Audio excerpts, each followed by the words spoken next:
दोस्तों इस वीडियो में हम एनसीईआरटी के कक्षा 10वीं के गणित की प्रश्नावली 1.1 के सभी प्रश्नों को हल करेंगे। प्रश्न 1 में दोस्तों हमसे कहा गया है निम्नलिखित संख्याओं का एचसीएफ ज्ञात करने के लिए यूक्लिड विभाजन एल्गोरिथम का प्रयोग कीजिए। प्रश्न के 3 भाग हैं, हर एक भाग में हमें दो संख्याएं दी गई हैं, तो इन दोनों संख्याओं का हमें एचसीएफ ज्ञात करना है। किस विधि से? यूक्लिड विभाजन एल्गोरिथम से। ठीक है दोस्तों, अध्याय 1 के परिचय के वीडियो में आप यूक्लिड विभाजन एल्गोरिथम के बारे में पढ़ चुके हैं और प्रमेय 1.1 के वीडियो में भी आप यूक्लिड विभाजन एल्गोरिथम के बारे में पढ़ चुके हैं।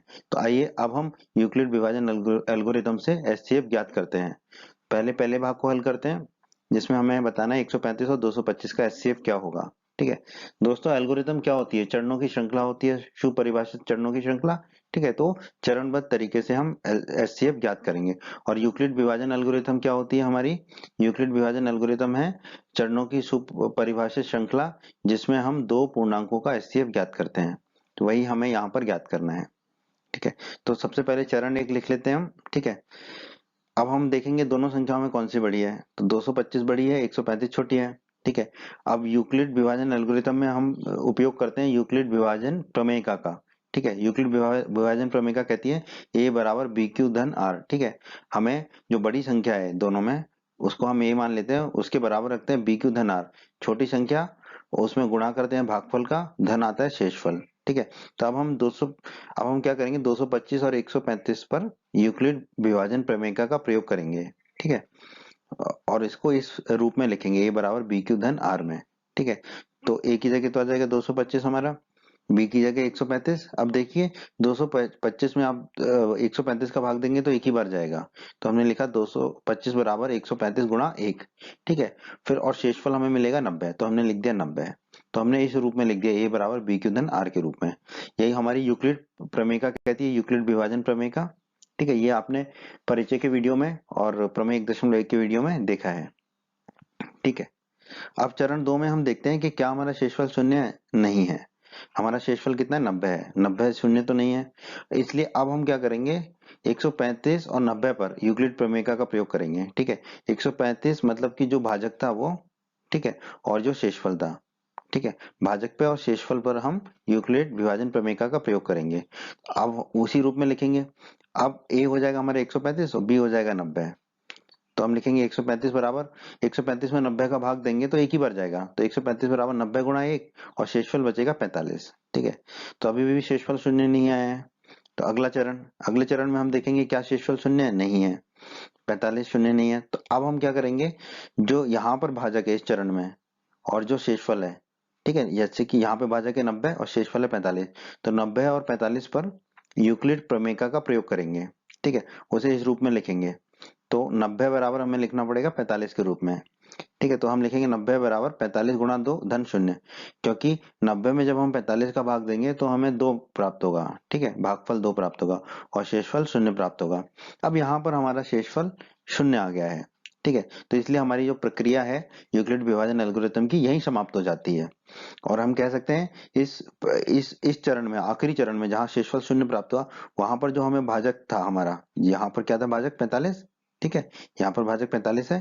ठीक है, क्योंकि इस स्थिति में भाजक 45 है, इसलिए 135 और 225 जो हमें संख्या दी गई है उसका एचसीएफ कितना होगा? 45 होगा। तो हमारे प्रश्न के पहले भाग का उत्तर कितना है दोस्तों? 45। ठीक है, अब इसी प्रक्रिया का पालन करके हम भाग 2 और भाग 3 में भी एचसीएफ ज्ञात करते हैं। भाग 2, प्रश्न के भाग 2 में दोस्तों हमें बताना है 196 और 38220 का एचसीएफ क्या होगा यूक्लिड विभाजन एल्गोरिथम से। तो सबसे पहले चरण एक में सबसे पहले तो हमें देखना है कि दोनों में बड़ा कौन सा है। तो जाहिर सी बात है 38,220 बड़ा है 196 से। अब हमें 38,220 जो भाज्य है उसको भाजक के साथ लिखना होगा, a बराबर बी क्यू धन r के रूप में। a है भाज्य, b है भाजक, q है भागफल और r है शेषफल। ठीक है, तो अब हम 38,220 और 196 पर क्या लगाएंगे? यूक्लिड प्रमेयिका लगाएंगे, यूक्लिड विभाजन प्रमेयिका लगाएंगे। ठीक है, और इस रूप में हम लिखेंगे a बराबर बी क्यू धन r। तो 38,220 को हम लिखेंगे 196 गुणा 195 धन 0। ठीक है, जब हम 38,220 में 196 का भाग देंगे तो हमें भागफल प्राप्त होगा 195 और शेषफल प्राप्त होगा 0। ठीक है, तो हमने इस रूप में लिख दिया। अब चरण 1 में ही हमें शेषफल 0 प्राप्त हो गया। ठीक है। तो इसलिए ये जो प्रक्रिया है यही चरण 1 पर ही समाप्त हो जाएगी। यूक्लिड विभाजन एल्गोरिथम चरण 1 में ही खत्म हो जाता है, क्योंकि जिस भी चरण में हमें शेषफल शून्य मिल जाता है, हमारी प्रक्रिया उसी चरण में समाप्त हो जाती है। फिर उस चरण में जो भाजक होता है, जैसे कि यहाँ पे है 196, ठीक है, वही हमारा क्या होता है, एचसीएफ होता है। ठीक है, इस स्थिति में भाजक 196 है, तो हमारा एचसीएफ भी 196 और 38,220 का क्या होगा, 196। तो हमारा उत्तर क्या होगा, एचसीएफ कितना है हमारा, 196। ठीक है, तो अब हम भाग 3 को हल कर लेते हैं। भाग 3 में हमें 867 और 255 का एचसीएफ ज्ञात करना है। ठीक है, चरण 1, तो 867 और 255 में कौन सा बड़ा है, 867। तो हमने लिख दिया 867 बड़ा है 255 से। अब हमें इसे किस रूप में लिखना होगा, ए बराबर बी क्यू धन आर। ठीक है, यूक्लिड विभाजन प्रमेय के हिसाब से। तो अब हम 867 और 255 पर यूक्लिड प्रमेय का प्रयोग करेंगे और लिखेंगे 867 बराबर 255 गुणा 3 धन 102। जब हम 867 में 255 का भाग देंगे तो 3 बार जाएगा वो भाग, है ना, भागफल होगा 3 और शेषफल बचेगा 102। ठीक है, अब यहाँ पर हमारा शेषफल शून्य नहीं है। ठीक है, तो हमें चरण 2 में जाना पड़ेगा, क्योंकि शेषफल कितना है, 102, जो कि शून्य नहीं है। अब हमें क्या करना होगा, चरण 1 में जो भाजक था और शेषफल था, ठीक है, उस पर यूक्लिड प्रमेय का लगाएंगे। तो भाजक कितना था चरण 1 में, 255। ठीक है, तो अब 255 चरण 2 में हमारा भाज्य बन जाएगा और शेषफल कितना था भाग 1 में, 102। तो अब 102 हमारा चरण 2 में बन जाएगा भाज्य। ठीक है, तो अब हम 255 और 102 पर यूक्लिड प्रमेय का प्रयोग करेंगे। इसी रूप में लिखेंगे ए बराबर बी क्यू धन आर। ठीक है, तो 255 बराबर 102, 255 में 102 का भाग देंगे तो 2 बार जाएगा। हम लिखेंगे 255 बराबर 102 गुणा 2 और शेषफल हमें प्राप्त होगा 51। ठीक है दोस्तों, यहाँ पर भी हमें शेषफल शून्य प्राप्त नहीं हुआ, तो हमें चरण 3 में जाना ही पड़ेगा, क्योंकि शेषफल शून्य नहीं है। अब हमें क्या करना होगा, चरण 2 का जो भाजक और शेषफल था, भाजक 102 और शेषफल 51, इन दोनों पर यूक्लिड प्रमेय का प्रयोग करेंगे। तो चरण 3 में 102 बन जाएगा भाज्य और 51 बन जाएगा भाजक। तो हमें लिखना पड़ेगा 102 बराबर 51। अब 102 में 51 का भाग देंगे तो 2 बार जाएगा और शेषफल शून्य बचेगा। ठीक है, तो 102 बराबर 51 गुणा 2 धन शून्य। ठीक है, अब यहाँ पर हमें मिल गया शेषफल शून्य, तो हमारी प्रक्रिया क्या होगी, यहीं पर समाप्त हो जाएगी। ठीक है, अब इस चरण में, जिस चरण में हमें शेषफल शून्य मिला, वहां पे जो भाजक होता है उस चरण का, वही हमारा क्या होता है, एचसीएफ होता है, जो संख्या दी होती है उनका। ठीक है, क्योंकि इस स्थिति में भाजक 51 है। ठीक है, इसलिए 867 और 255 का एचसीएफ कितना होगा, 51। और यही हमारे प्रश्न के तीसरे भाग का उत्तर होगा दोस्तों, एचसीएफ कितना होगा, 51। तो प्रश्न 2 में दोस्तों हमसे कहा गया है, दर्शाइए कि कोई भी धनात्मक विषम पूर्णांक 6 गुणा क्यू धन 1 या 6 गुणा क्यू धन 3 या 6 क्यू धन 5 के रूप का होता है, जहां पर क्यू कोई पूर्णांक है। ठीक है, तो इस तरह के प्रश्न को कैसे हल करते हैं, यहाँ हम सीखेंगे। ठीक है दोस्तों, तो हम मान लेते हैं ए कोई धनात्मक पूर्णांक है। ठीक है, और बी कितना है, 6 है। बी को हमने 6 मान लिया, क्योंकि प्रश्न में हमें 6 क्यू धन 1, 6 क्यू धन 3, 6 क्यू धन 5 इत्यादि दर्शाना है। ठीक है, और आप देखिए, विषम पूर्णांक, सम पूर्णांक और विषम पूर्णांक, ठीक है, सम संख्या वो होती है जो 2 से भाग चला जाए जिसमें, और विषम संख्या वो होती है जिसमें 2 का भाग ना जाए। ठीक है, तो हमें बताना है कि कोई भी धनात्मक पूर्णांक जो है, धनात्मक विषम पूर्णांक जो है वो 6 क्यू धन 1 या 6 क्यू धन 3 या 6 क्यू धन 5 के रूप का ही होगा। ठीक है, तो यहाँ पर यूक्लिड विभाजन एल्गोरिथम या यूक्लिड विभाजन प्रमेय से ए बराबर क्या होगा, बी क्यू धन आर। ठीक है, बी हमने 6 माना है। ठीक है, तो इसका हम प्रयोग करेंगे, ए बराबर बी क्यू धन आर, बी हमने 6 माना है तो ए बराबर हो गया 6 क्यू धन आर। ठीक है, क्योंकि बी हमने 6 माना है। यहाँ पर जो क्यू है वो एक पूर्णांक होगा और क्यू का मान जो है शून्य से अधिक या शून्य के बराबर होगा, ऐसा हम जानते हैं यूक्लिड विभाजन प्रमेय का या यूक्लिड विभाजन एल्गोरिथम से। ठीक है, और जो शून्य आर होता है वो बी से छोटा होता है और शून्य से बड़ा होता है, शून्य के बराबर होता है। ठीक है, यहाँ पर ए होता है हमारा भाज्य, बी होता है भाजक, क्यू होता है हमारा भागफल और आर होता है शेषफल। तो शेषफल जो है वो भाजक से तो छोटा ही होगा, शून्य से बड़ा भी हो सकता है और शून्य के बराबर भी हो सकता है। अब आइए, आर के कितने मान हो सकते हैं हमारे, आर अगर शून्य भी हो सकता है और बी से छोटा है, बी 6 है, तो आर क्या हो सकता है, शून्य, 1, 2, 3, 4, 5। अब हम आर के सभी मानों को 0, 0, 1, 2, 3, 4, 5 को रख के देख लेते हैं कि हमें क्या जो है मिलता है। ठीक है, कि किस चीज की हमें प्राप्ति होती है। तो आर बराबर हम पहले 0 रख लेते हैं, कहाँ रखेंगे, a बराबर b क्यू धन r, मतलब a बराबर 6 क्यू धन r, ठीक है, 6 क्यू धन r। r अगर शून्य रखेंगे तो a बराबर हमें कितना प्राप्त होगा, 6 क्यू, ठीक है, क्योंकि r शून्य रख दिया, ठीक है। अब जो 6 क्यू है, ठीक है, तो a के गुणनखंड क्या हो गए, 6 और q, ठीक है। 6 2 से 6 क्यू एक पूर्णांक है, ठीक है, और 6 जो है उसमें वो 2 से भाग हो जाता है उसका, ठीक है। 6 को हम लिख सकते हैं 2 गुणा 3, ठीक है। तो 6 क्यू जो है वो 2 से विभाज्य होगा, तो इसका मतलब a जो है 6 क्यू जो है 2 से विभाज्य होगा, ठीक है। तो 6 क्यू क्या होगा, एक समपूर्णांक होगा, क्योंकि जिस भी संख्या का 2 में भाग हो जाता है वो कहलाती है हमारी समपूर्णांक, ठीक है। तो 6 क्यू तो एक समपूर्णांक होगा, ठीक है। अब हम रखते हैं r बराबर 1, r बराबर 1 रखेंगे तो a बराबर हमें कितना प्राप्त होगा, 6 क्यू धन 1, ठीक है। तो a बराबर हमने लिख दिया 6 क्यू धन 1, ठीक है। अब आप देखिए यहाँ पर जो ये जो 6 क्यू धन 1 है, ये 2 से विभाजित नहीं होगा, क्यों, क्योंकि 6 क्यू 2 से विभाज्य होता है, ठीक है, क्योंकि 6 के गुणनखंड होते हैं 2 गुणा 3 और q एक पूर्णांक है, तो 6 क्यू 2 से विभाज्य होता है, तो 6 क्यू धन 1 वो अवश्य रूप से 2 से विभाज्य नहीं होगा, ठीक है। तो 6 क्यू धन 1 क्या हो जाएगा, हमारा एक विषम पूर्णांक हो जाएगा, ठीक है, क्योंकि 6 क्यू एक सम पूर्णांक है, उसमें एक जोड़ दिया तो विषम ही बनेगा, तो 6 क्यू धन 1 जो है हमारा एक विषम पूर्णांक होगा। अब हम r बराबर 2 रख लेते हैं, तो हमारा a कितना आएगा, 6 क्यू धन 2, r बराबर हमने रखा 2, तो हमारा a आ गया 6 क्यू धन 2, ठीक है। अब ये जो है इसमें 2 कॉमन ले लेंगे तो हमें कितना मिलेगा, 3 क्यू धन 1, ठीक है। q एक पूर्णांक है, 1 भी एक पूर्णांक है, ठीक है, और 3 से गुणा करेंगे एक पूर्णांक में तो पूर्णांक ही मिलता है, ठीक है। तो इसका एक गुणनखंड हमें 2 मिलेगा, ठीक है। तो इसका एक गुणनखंड हमें 2 मिलेगा, तो हम कह सकते हैं कि ये क्या है, 2 से विभाज्य होगी पूरी संख्या, ये पूरी संख्या 2 से विभाज्य होगी, ठीक है। तो इसका मतलब 6 क्यू धन 2 जो है वो भी जो है हमारा 2 से विभाज्य होगा। तो अगर 2 से कोई संख्या विभाज्य होती है तो वो क्या होती है, हमारी समपूर्णांक होती है। तो 6 क्यू धन 2 हमारा क्या हो जाएगा, एक समपूर्णांक हो जाएगा, ठीक है।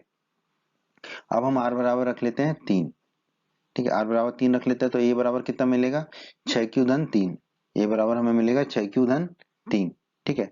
यहाँ 2 से विभाज्य नहीं होगा, क्यों, क्योंकि इसमें तो कॉमन सिर्फ 3 आ रहा है, ठीक है। और वैसे भी ये 6 क्यू धन 2 से एक ज्यादा है, 6 क्यू धन 2 जो है समपूर्णांक है हमारा, तो उससे एक ज्यादा जो है वो तो विषम पूर्णांक ही होगा, तो हम कह सकते हैं 6 क्यू धन 3 क्या है, हमारा एक विषम पूर्णांक होगा। अब हम r बराबर 4 रख लेते हैं, ठीक है। r बराबर 4 रखेंगे तो a बराबर मिलेगा 6 क्यू धन 4, a बराबर मिला 6 क्यू धन 4, इसमें से 2 कॉमन आ जाएगा तो बचेगा 3 क्यू धन 2, ठीक है। ये अंदर वाला भी पूरा एक पूर्णांक है, ठीक है, और ये 2 से विभाज्य होगा, ठीक है।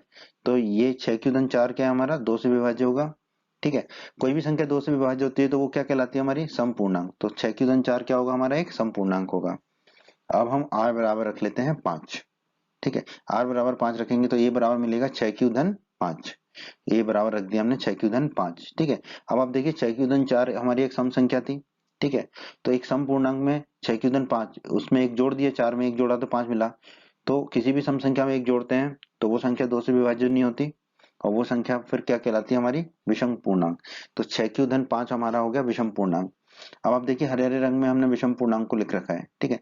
तो विषम पूर्णांक कौन कौन से हमारे, 6 क्यू धन 1, 6 क्यू धन 3 और 6 क्यू धन 5, ये तीनों क्या है, हमारे विषम पूर्णांक है, ठीक है। अभी हम इसको थोड़ा मिटा देते हैं तो आगे हल करने के लिए, आपने नोट नहीं किया है तो वीडियो को पॉज करके नोट कर लें। तो दोस्तों हमारा 6 क्यू धन एक विषम पूर्णांक आया, 6 क्यू धन 3 एक विषम पूर्णांक आया, 6 क्यू धन 5 एक विषम पूर्णांक आया। तो इससे हम निष्कर्ष निकाल सकते हैं कि अतः कोई भी धनात्मक विषम पूर्णांक जो है वो किस रूप का होगा, 6 क्यू धन 1 या 6 क्यू धन 3 या 6 क्यू धन 5, इस रूप का होगा जहां पर q कोई पूर्णांक है, ठीक है। और यही हमें दर्शाना था अपने प्रश्न में, तो हमने दर्शा दिया, तो हम कह देंगे इति सिद्धम, यही हमें सिद्ध करना था इस प्रश्न में। प्रश्न 3 में दोस्तों हमसे कहा गया है किसी परेड में, ठीक है, परेड होती है 26 जनवरी पे, 15 अगस्त पे, ठीक है। तो किसी परेड में 616, ठीक है, 616 सदस्यों वाली एक सेना की टुकड़ी को 32 सदस्यों वाले एक आर्मी बैंड के पीछे मार्च करना है। दोनों समूहों को समान संख्या वाले स्तंभों में मार्च करना है। उन स्तंभों की अधिकतम संख्या क्या है जिसमें वे मार्च कर सकते हैं, ठीक है। तो हमें अधिकतम संख्या बतानी स्तंभों की, स्तंभ का मतलब यहाँ पर है लाइन में, ठीक है। तो समान लाइनों में उनको मार्च करना है, चलना है, ठीक है। मतलब जितनी लाइनें जो है आर्मी बैंड के बैंड की होगी, उतनी ही लाइनें जो है सेना की होगी, ठीक है। पर अधिकतम, मतलब ऐसा नहीं है कि हम कहते हैं एक ही लाइन में चल दें सारे, ठीक है। अधिकतम लाइनों की, अधिकतम स्तंभों की संख्या हमें ज्ञात करनी है। तो दोस्तों एक चित्र से समझते हैं, जैसे कि 15 अगस्त होता है, 26 जनवरी होती है, तो इस तरह से जो है आर्मी जो बैंड वाले हैं वो आगे चलते हैं और आर्मी की टुकड़ी पीछे आती है, ठीक है। तो हमें बताना है, जैसे कि हमें दिया गया कि 32 सदस्य हैं आर्मी बैंड में, ठीक है। तो उन 32 सदस्यों को कितनी लाइनों में रखा जाए अधिकतम, कि उतनी ही लाइनें जो है 616 सदस्यों वाली आर्मी की सेना की टुकड़ी की बन जाए, जो उसके पीछे चले, ठीक है। मान लो अगर इसकी 6 लाइनें बन रही है हमारी आर्मी बैंड की, तो 6 ही लाइनें बने उसकी सेना की आर्मी की टुकड़ी की, और कोई भी सदस्य बचे ना, ठीक है। और ऐसी अधिकतम लाइनें बन जाए, अधिकतम स्तंभ बन जाए, तो वो हमें स्तंभों की अधिकतम संख्या बतानी है, अर्थात लाइनों की अधिकतम संख्या बतानी है, ठीक है। तो इसको थोड़ा सा और समझते हैं हम, इसको थोड़ा सा और समझते हैं कि जैसे कि जो आर्मी, ये जो बैंड वाले हैं, ठीक है, ये कितने 32 सदस्य हैं, मतलब कम है, ठीक है। तो मान लीजिए ये बैंड वाले कुछ लाइनें बना के चल रहे हैं, ठीक है। तो इतनी ही लाइनें बने जो 616 सदस्यों वाली सेना की टुकड़ी है, ठीक है, जो उसके पीछे चले, बैंड वालों के पीछे चले। तो हमें बताना है कि ऐसी अधिकतम कितनी लाइनें हम बना सकते हैं, ठीक है। और कोई सारे सदस्य आ जाएं बैंड वालों की लाइन में, जो है बैंड वाले सारे सदस्य आ जाएं 32 की 32, और परेड की लाइन में सारे सदस्य आ जाएं आर्मी की लाइन में 16, 616 के 616, ठीक है। तो ऐसे अधिकतम स्तंभों की संख्या ज्ञात करनी है। तो दोस्तों वो ऐसे अधिकतम स्तंभों या लाइनों की अधिकतम संख्या क्या होगी, वो होगी जो 616 और 32 का एचसीएफ होगा, ठीक है। क्योंकि वो जो नंबर आएगा वो हमारे 32 और 616 दोनों को विभाजित कर सकता है, ठीक है। और हमें अधिकतम संख्या बतानी है, तो इसका मतलब वो एचसीएफ होगा। एचसीएफ क्या होता है, वो अधिकतम संख्या होती है जो दोनों संख्याओं को विभाजित कर देती है, जिसका वो एचसीएफ है, ठीक है। तो यहाँ पर हमें 616 और 32 की ऐसी अधिकतम संख्या निकालनी है जो दोनों को विभाजित कर दे, ठीक है। तो हमें यहाँ पर एचसीएफ निकालना होगा अब 616 और 32 का। तो दोस्तों अब हमें प्रश्न 3 अच्छे से समझ में आ गया है, ठीक है।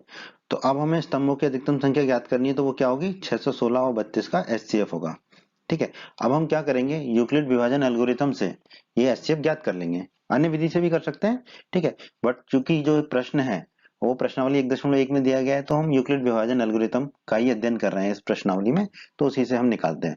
तो यूक्लिड विभाजन एल्गोरिथम जो है वो चरणबद्ध तरीका है। तो पहले चरण में पहले तो हम देख लेंगे कि दोनों में कौन सी बड़ी है संख्या, 616 और 32 में, तो 616 बड़ी है 32 से, ठीक है। अब हम इसको यूक्लिड विभाजन प्रमेय के हिसाब से a बराबर b क्यू धन r में लिखना है, तो 616 बराबर 32 गुणा q धन r में लिखना है हमें। तो हम लिख देंगे 616 और 32 पर यूक्लिड प्रमेय का प्रयोग करेंगे, तो 616 बराबर हो जाएगा 32 गुणा 19 धन 8। 616 में जब हम 32 का भाग देंगे तो हमें भागफल मिलेगा 19 और शेषफल मिलेगा 8। तो हम लिख देंगे 616 बराबर 32 गुणा 19 धन 8, ठीक है। आप 616 में 32 का भाग दीजिएगा, आपको 19 मिलेगा भागफल और शेषफल मिलेगा 8। तो यूक्लिड प्रमेय के हिसाब से हम लिख देंगे a बराबर बी क्यू धन आर, अर्थात 616 बराबर 32 गुणा 19 धन 8, ठीक है। क्या हमारा शेषफल शून्य है, यहाँ पर नहीं है, तो हमें चरण 2 पर जाना पड़ेगा, क्योंकि शेषफल कितना है 8 है, जो कि शून्य नहीं है। अब जो भाजक था हमारा और शेषफल था, उस पर यूक्लिड प्रमेय लगाएंगे। भाजक था 32 और शेषफल था 8, तो 32 और 8 पर हम यूक्लिड प्रमेय का प्रयोग करेंगे। अब भाजक हो जाएगा भाज्य और शेषफल हो जाएगा भाजक। तो 32 बराबर हमें लिखना पड़ेगा ए बराबर बी क्यू धन आर के रूप में। तो 32 बराबर हो जाएगा 8 गुणा 4। 32 में जब हम 8 का भाग देंगे तो 4 मिलेगा, 8 चौक 32 होता है, और शेषफल मिलेगा 0, ठीक है। अब यहाँ पर हमें शेषफल मिल गया 0, तो हमारा जो है चरण यहीं पर समाप्त हो गया यूक्लिड विभाजन एल्गोरिथम का। यहाँ शेषफल 0 प्राप्त हो गया, प्रक्रिया यहीं समाप्त हो गई, ठीक है। अब आखिरी चरण में जो भी हमारा भाजक था वही हमारा एचसीएफ होता है। इस स्थिति में भाजक हमें कितना मिला, 8, ठीक है। भाजक हमारा 8 है यहाँ पर, ठीक है। तो इसलिए 616 और 32 का एचसीएफ कितना होगा, 8 होगा। तो हम कह सकते हैं अतः स्तंभों की अधिकतम संख्या कितनी होगी, 8 होगी, ठीक है। 8 से कम भी ले सकते हैं, बट अधिकतम संख्या पूछा है हमसे, तो स्तंभों की अधिकतम संख्या कितनी होगी, 8, जो कि 616 और 32 का एचसीएफ है। यही हमारे इस प्रश्न का उत्तर होगा दोस्तों। स्तंभों की अधिकतम संख्या कितनी होगी, 8। 8 हमारा उत्तर है इस प्रश्न का दोस्तों। 4 प्रश्न 4 दोस्तों कहता है हमसे यूक्लिड विभाजन प्रमेय का प्रयोग करके दर्शाइए कि किसी धनात्मक पूर्णांक का वर्ग, ठीक है, वर्ग मतलब स्क्वायर, किसी पूर्णांक m के लिए 3m या 3m धन 1 के रूप का होता है। ठीक है, तो इस प्रश्न को समझते हैं हम कैसे हल करेंगे। ठीक है, हम मान लेते हैं a कोई धनात्मक पूर्णांक है, ठीक है, और b बराबर हम 3 मान लेते हैं। ठीक है, 3 क्यों माना, क्योंकि यहाँ पे भी देखो हमें 3m धन 1 के रूप में दर्शाना था और इस प्रश्न को ऐसे ही हल करना है। तो a को मान लिया हमने, a कोई धनात्मक पूर्णांक है और b बराबर है 3। ठीक है, ये हमने मान लिया b बराबर 3 और a कोई धनात्मक पूर्णांक है। अब यूक्लिड विभाजन एल्गोरिथम क्या कहती है, या यूक्लिड विभाजन प्रमेय क्या कहती है, a बराबर बी क्यू धन आर के रूप में हम लिख सकते हैं, a बराबर बी क्यू धन आर। ठीक है, तो ये लिख दिया हमने a बराबर बी क्यू धन आर के रूप में।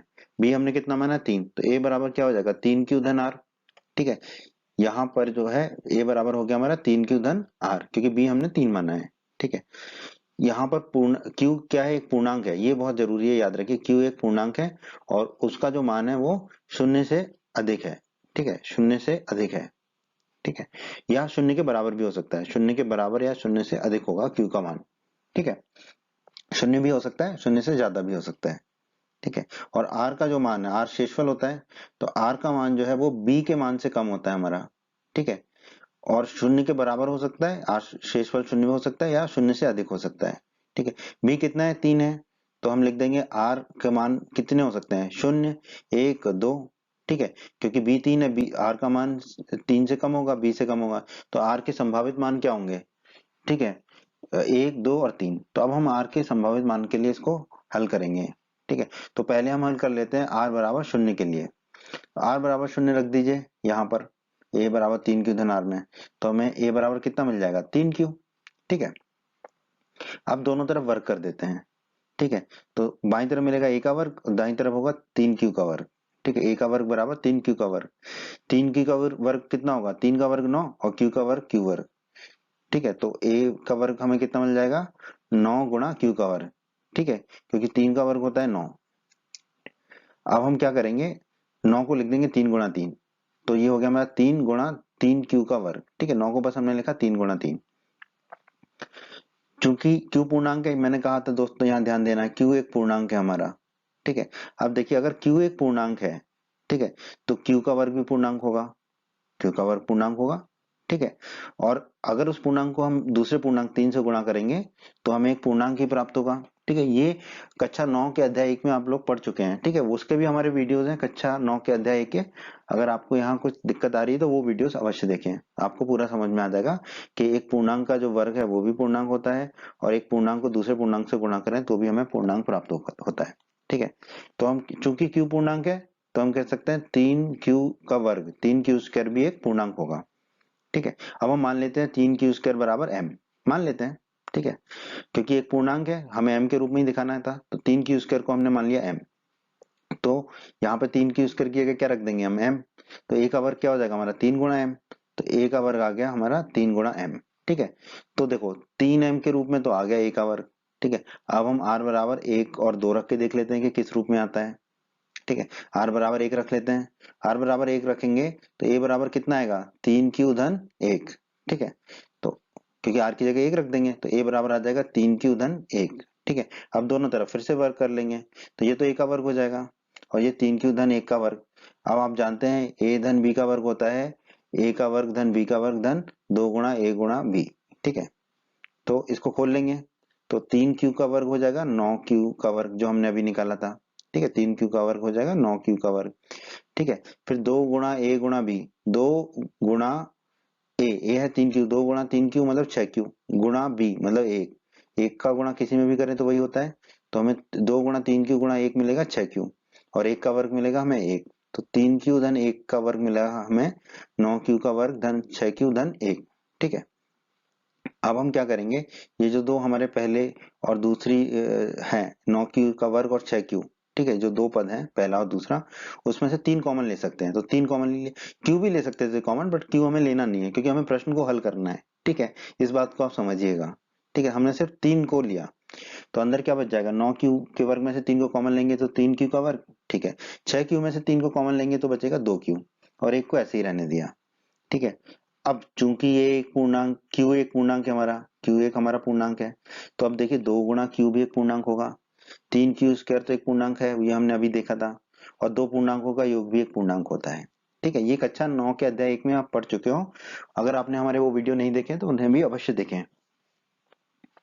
तो 3 क्यू स्क्वायर धन क्यू 2 क्यू भी एक पूर्णांक होगा, और हम मान लेते हैं कि वो पूर्णांक क्या है, m है हमारा। 3 क्यू स्क्वायर धन 2 क्यू को हम m मान लेते हैं यहाँ पे। m बस एक पूर्णांक है, ठीक है, कोई भी हो सकता है वो, ठीक है, बस हमने m मान लिया यहाँ पर।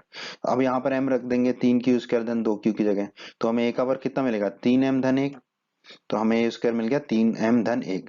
तो देखो 3m धन 1 के रूप में आ गया हमारा वर्ग, ठीक है, धनात्मक पूर्णांक का वर्ग। ठीक है, अब हम जो हमारी आखिरी संभावना है r बराबर 2 वो रख लेते हैं, r बराबर 2 रख लेते हैं। तो a बराबर हमें कितना मिलेगा, 3q धन 2, r की जगह 2 रख देंगे, 3q धन 2। अब दोनों तरफ वर्ग कर देते हैं, ठीक है। तो बाईं तरफ तो a का वर्ग मिलेगा और दाईं तरफ 3q धन 2 का वर्ग, ठीक है। तो बाईं तरफ तो a का वर्ग रहेगा।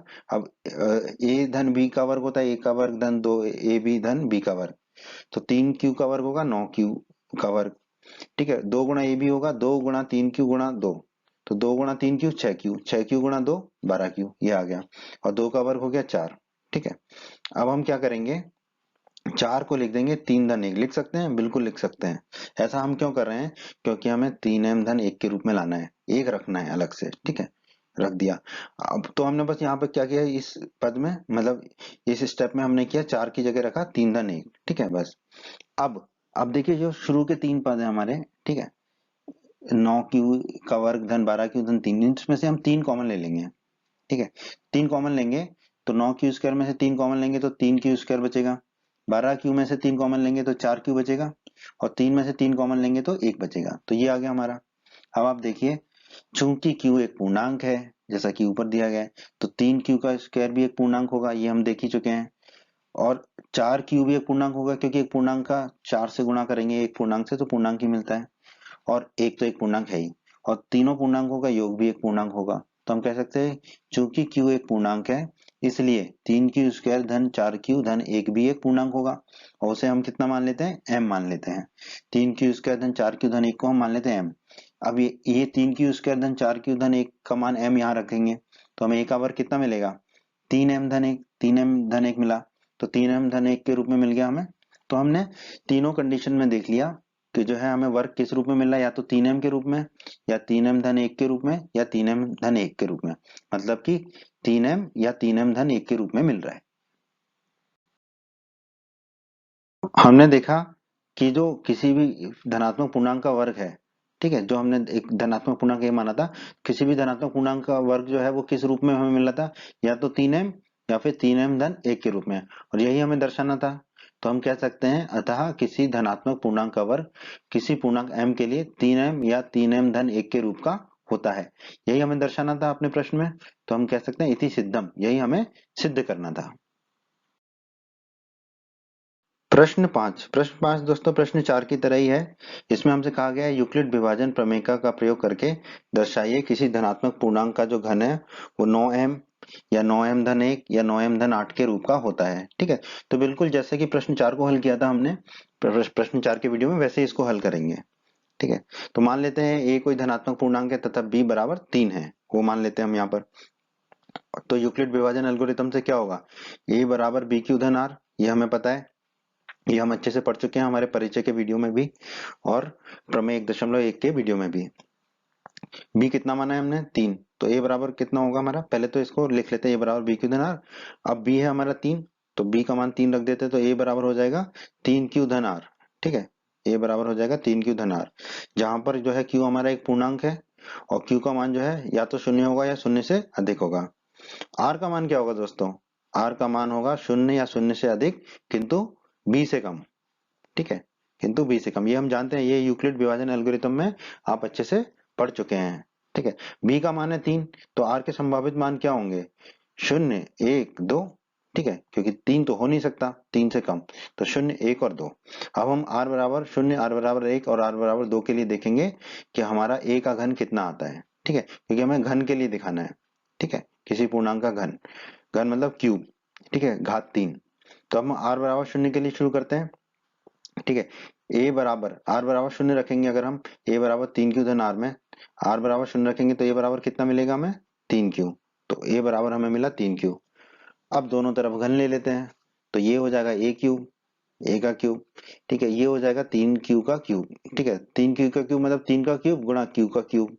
ठीक है, तो 3 का क्यूब होगा 3 गुणा 3 गुणा 3, 3 गुणा 3 9 गुणा 3 27, तो ये हो गया हमारा 27 का क्यूब। ए क्यूब आ गया हमारा 27 का क्यूब। ठीक है, अब हम क्या करते हैं, 9 को बाहर ले लेते हैं। ठीक है, तो अंदर कितना बच जाएगा, 3 गुणा क्यू का क्यूब। ठीक है, बड़ा अजीब सा लग रहा है क्यू का क्यूब बोलने में क्यू का घन बोल देते हैं। ठीक है, तो 9 को बाहर लिया, 9 × 27 होता है, तो अंदर बचेगा 3 गुणा क्यू का घन। ठीक है, 9 को बाहर क्यों लिया, क्योंकि हमें 9 गुणा m के रूप में इसको दर्शाना था, इसलिए। ठीक है, क्योंकि ये हमारे प्रश्न की जो है जरूरत थी, रिक्वायरमेंट थी। ठीक है, इसलिए हमने 9 को बाहर लिया। अब दोस्तों हम चूंकि हम जानते हैं क्यू एक पूर्णांक है, तो क्यू का जो घन है वो भी एक पूर्णांक होगा, और उस पूर्णांक को अगर हम किसी दूसरे पूर्णांक 3 से गुणा करेंगे तो हमें पूर्णांक ही प्राप्त होगा। तो हम कह सकते हैं इसलिए 3 गुणा क्यू का घन भी एक पूर्णांक होगा। अब हम मान लेते हैं कि वो 3 गुणा क्यू का क्यूब कितना है, एम है, हम मान लेते हैं एम है। तो यहाँ पर अब हम एम रख देंगे, 3 गुणा क्यू के घन की जगह रख देंगे एम। तो ए क्यूब हमें कितना मिलेगा, 9 गुणा एम। तो ए क्यूब हमें प्राप्त हो गया 9 गुणा एम। ठीक है, तो 9 एम के रूप में तो आ गया। अब बाकियों को देख लेते हैं हम। अब हम आर बराबर 1 रख देते हैं। आर बराबर 1 रखेंगे तो ए बराबर कितना आएगा हमें, 3 क्यू धन 1। ठीक है, क्योंकि आर का मान हम 1 रख देंगे। तो ए बराबर आ गया हमारा 3 क्यू धन 1, क्योंकि आर बराबर हमने रख दिया 1। अब दोनों तरफ घन ले लेते हैं। तो बाईं तरफ तो ए का क्यूब हो जाएगा, दाईं तरफ 3 क्यू धन 1 का क्यूब घन हो जाएगा। ठीक है, दोस्तों हम जानते हैं ए धन बी का क्यूब का सूत्र होता है ए क्यूब धन बी क्यूब धन 3 गुणा 1 का स्क्वायर गुणा बी धन 3 गुणा a गुणा b का स्क्वायर। ठीक है, तो इस सूत्र का प्रयोग हम यहाँ पर करेंगे। तो ए क्यूब हो जाएगा हमारा 3 क्यूब का क्यूब धन 1 का क्यूब धन 3 गुणा 3 क्यूब का स्क्वायर गुणा 1 धन 3 गुणा 3 क्यूब गुणा 1 का वर्ग। ठीक है, अब देखिए 1 से गुणा करें या 1 के वर्ग से गुणा करें तो आंसर उत्तर हमारा उतना ही आएगा, और 1 का क्यूब भी 1 ही रहेगा हमारा। तो यहाँ पर लिखिए 3 क्यूब का क्यूब, ये कितना हो जाएगा, 3 का क्यूब 27, और क्यू का क्यूब। ठीक है, तो ये हो जाएगा 27 गुणा क्यू का घन। 1 का क्यूब तो 1 ही रहेगा, 1 लिख दिया हमने। 3 गुणा क्यू का वर्ग, 3 का वर्ग हो जाएगा 9, और 9 × 3 = 27, तो ये आ जाएगा हमारा 27 गुणा क्यू का वर्ग। ठीक है, और गुणा 1 था तो उसका कोई फर्क नहीं पड़ेगा। फिर आखिरी पद में देखिए 3 गुणा 3 क्यू मतलब कि 9 क्यू गुणा 1 का वर्ग मतलब 1, तो 1 से गुणा करने में वही आता है, तो ये आ जाएगा 9 क्यू। तो हमने लिख दिया 9 क्यू। अब हम इनको व्यवस्थित कर देते हैं। ठीक है, घातों के घटते क्रम में लिख देंगे। तो ए क्यूब बराबर कितना हो जाएगा, 27 क्यूब का घन धन 27 क्यूब का वर्ग धन 9 क्यूब और धन 1, ऐसे लिख दिया हमने। ठीक है, अब हम क्या करेंगे, ये जो शुरू के 3 पद हैं उसमें 9 कॉमन आ रहा है, क्यू भी आ रहा है पर हम क्यों नहीं लेंगे, 9 को ही लेंगे, क्योंकि हमें 9m धन 1 के रूप में दिखाना है। तो 9 को हमने कॉमन लिया, तो अंदर क्या बचेगा, 27 में से 9 कॉमन, 27 गुणा क्यू के घन में से 9 कॉमन लेंगे तो कितना बचेगा, 3 गुणा क्यू का घन, तो हमने लिख दिया 3 गुणा क्यू का घन। उसी प्रकार 27 गुणा क्यू के वर्ग में से 9 कॉमन लेंगे तो बचेगा हमारा, 27 में से 9 लेंगे तो 3 बचेगा, तो 3 गुणा क्यू का वर्ग, तो ये आ गया 3 गुणा क्यू का वर्ग। 9 क्यू में से 9 कॉमन लेंगे तो सिर्फ क्यू बचेगा। ठीक है, फिर बाकी ये एक को हमने 1 लिख दिया। अब चूंकि क्यू पूर्णांक है, ठीक है, पूर्णांक है क्यू। ठीक है, तो क्यू का घन भी पूर्णांक होगा, और उसको 3 से गुणा करेंगे वो भी एक पूर्णांक होगा। ठीक है, फिर क्यू का वर्ग भी पूर्णांक होगा, उसका 3 से गुणा करेंगे वो भी पूर्णांक होगा। क्यू तो एक पूर्णांक है ही, और 3 पूर्णांकों को जोड़ेंगे तो हमें एक पूर्णांक ही मिलता है। तो हम कह सकते हैं इसलिए 3 क्यू का घन धन 3 क्यू का वर्ग धन क्यू भी क्या होगा, एक पूर्णांक होगा। और हम मान लेते हैं कि वो पूर्णांक क्या है हमारा, एम है। हमने मान लिया 3 क्यूब का घन धन 3 गुणा क्यू का वर्ग धन क्यू बराबर क्या है, एम है। एम क्या है, एक पूर्णांक है। ठीक है, तो अब ये मान रख देंगे हम यहाँ पर। तो क्या आ जाएगा, 1 का क्यूब हमारा 9 गुणा m धन 1, तो ये आ गया ए क्यूब बराबर 9 गुणा m धन 1। तो हमारा घन किस रूप में आ गया, 9 गुणा m धन 1 के रूप में आ गया। अब हम r बराबर 2 रख के देख लेते हैं। अब हमें r बराबर 2 रखना है, तो हम r बराबर 2 रख देते हैं। ठीक है, अब यहाँ पर a बराबर 3 क्यू धन r में r बराबर 2 रखेंगे तो हमें ए कितना मिलेगा, ए बराबर 3q/2। तो हमने लिख दिया ए बराबर 3q/2। अब दोनों तरफ घन लेने पर तो बाईं तरफ तो ए क्यूब होगा और दाईं तरफ हो जाएगा 3q/2 का क्यूब। ठीक है, ये हो जाएगा हमारा। अब हम जानते हैं सूत्र, ए धन बी के क्यूब का सूत्र होता है ए क्यूब धन बी क्यूब धन 3 गुणा ए स्क्वायर बी धन 3ab²।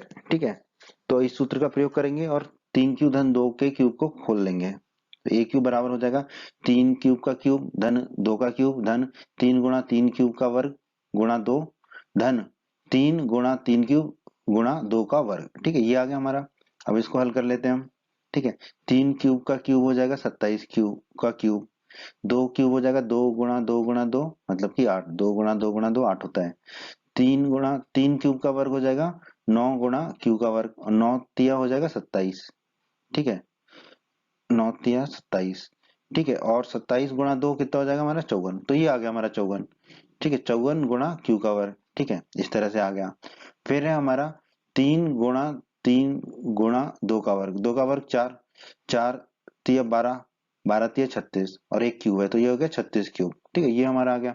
अब इन्हें हम पहले की तरह ही घातों के घटते क्रम में व्यवस्थित कर लेते हैं। तो बस 8 को हम सबसे पीछे ले जाएंगे तो हमारा आ जाएगा ए क्यू बराबर 27 क्यू का घन धन 54 क्यू का वर्ग धन 36 क्यू धन 8। ठीक है, ये आ जाएगा हमारा।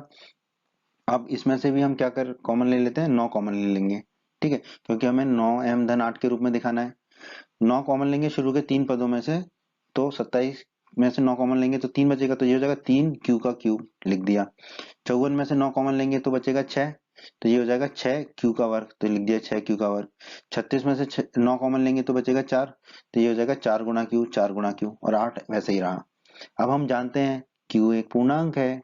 चूंकि क्यू एक पूर्णांक है तो देखिए क्यू का क्यूब पूर्णांक का घन भी एक पूर्णांक होगा और उसको 3 से गुणा करेंगे तो भी एक पूर्णांक होगा। उसी प्रकार पूर्णांक का वर्ग भी एक पूर्णांक होगा और उसको 6 से गुणा करेंगे तो एक पूर्णांक होगा। और एक पूर्णांक को 4 से गुणा करेंगे तो हमें एक पूर्णांक मिलेगा और 3 पूर्णांक को जोड़ेंगे तो भी हमें एक पूर्णांक ही मिलेगा। ये सब हम अध्याय 1 में पढ़ चुके हैं, कक्षा 9 के। ठीक है, तो आप हमारे कक्षा 9 के वीडियो भी देख सकते हैं अगर आपको कुछ दिक्कत आ रही है तो। ठीक है, वहां से आपको ये समझ में आ जाएगा कि क्यों ये एक पूर्णांक है। तो क्यों एक पूर्णांक है तो हम कह सकते हैं 3 क्यू का घन धन 6 क्यू का वर्ग धन 4 क्यू भी एक पूर्णांक होगा। और हम मान लेते हैं कि वो पूर्णांक एक m है। हम मान लेते हैं 3 क्यू का घन धन 6 क्यू का वर्ग धन 4 क्यू बराबर m है। अब ये m का मान हम यहाँ रख देते हैं। ठीक है, तो ए क्यूब हमें कितना मिल जाएगा 9 गुणा m धन 8। ए क्यूब मिल जाएगा 9, ए क्यूब मिल गया हमें 9m धन 8। ठीक है, तो ए क्यूब किस रूप में आ गया, 9m धन 8 के रूप में आ गया। ठीक है, तो ए क्यूब जो है हमारा आ गया 9m धन 8 के रूप में। तो दोस्तों किसी संख्या का जो धनात्मक पूर्णांक है उसका घन किस किस रूप में मिला हमें, ए क्यूब मिला हमें 9m। ठीक है, 9m यही बताना था हमें। ए क्यूब हमें मिला 9m धन 1 के रूप में, ये बताना था हमें। और ए क्यूब मिला हमें 9m धन 8 के रूप में। ठीक है, यही बताना था हमें। तो हम निष्कर्ष निकाल सकते हैं यहाँ से कि किसी धनात्मक पूर्णांक का जो घन है वो 9m या 9m धन 1 या 9m धन 8 के रूप का होता है। और यही हमें इस प्रश्न में दर्शाना था। ठीक है, दिखाना था, सिद्ध करना था। तो हम कह सकते हैं इति सिद्धम। उम्मीद करता हूं दोस्तों आपको हमारा ये वीडियो पसंद आया होगा।